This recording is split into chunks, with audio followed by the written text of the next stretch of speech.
Folly thrives in the world. That is nonsense. And this happens because they move away from reality and embrace fantasies of all kinds.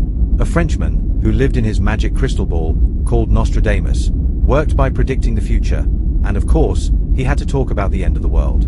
Many gullible and naive people take these oligophrenic fantasies of the end as reality.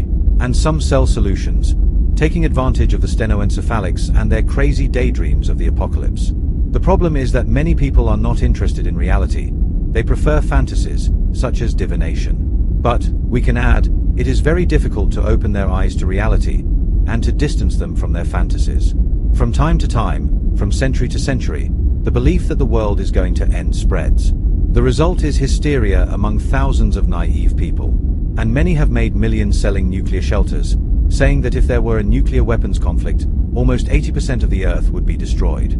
We hear these prophets all the time. We see them on television, selling their books. This end-of-the-world hysteria has caused many to go and live outside the cities, in the mountains, where they would be substantially safe. Like this couple, who built a shelter, surrounded by the wild nature, and where they themselves get their food.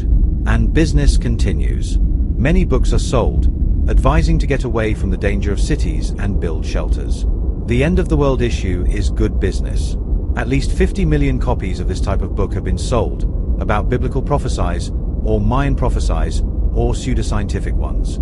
The book that never goes out of style, always current in this madness, dementia, or alienation, is Nostradamus.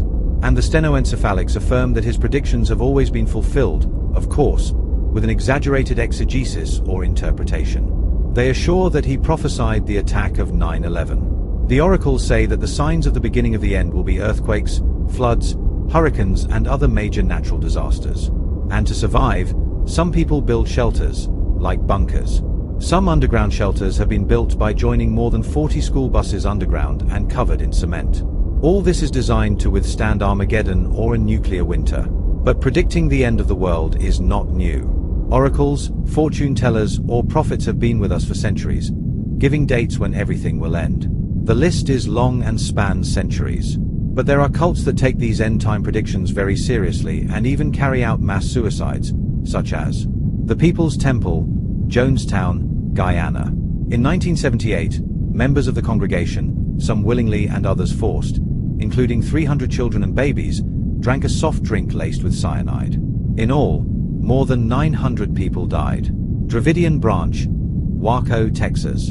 In 1993, followers of Davis Koresh started a huge fire. Within minutes, Mount Carmel was reduced to ashes, and the 79 Dravidians inside perished. Heaven's Gate, Rancho Santa Fe, California. In 1997, he convinced them to consume applesauce and barbiturates, washed down with shots of vodka. In this way, their liberated souls would ascend to a spaceship traveling in the wake of the Hale-Bopp comet, which was passing by the Earth at that time, and which would take them to their new home in space. Then, the police discovered the bodies of 39 people.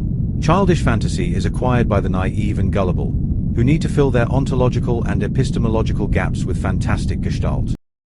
Mythological patches far from the whole truth of the world. The list of predictions of the end of the world is long and continues even in our days, supposedly more civilized. But people are deceived and deceive themselves. Mark Twain said, "It is easier to fool people than to convince them that they have been deceived." To conclude, we can say with absolute certainty that we need reality to save us.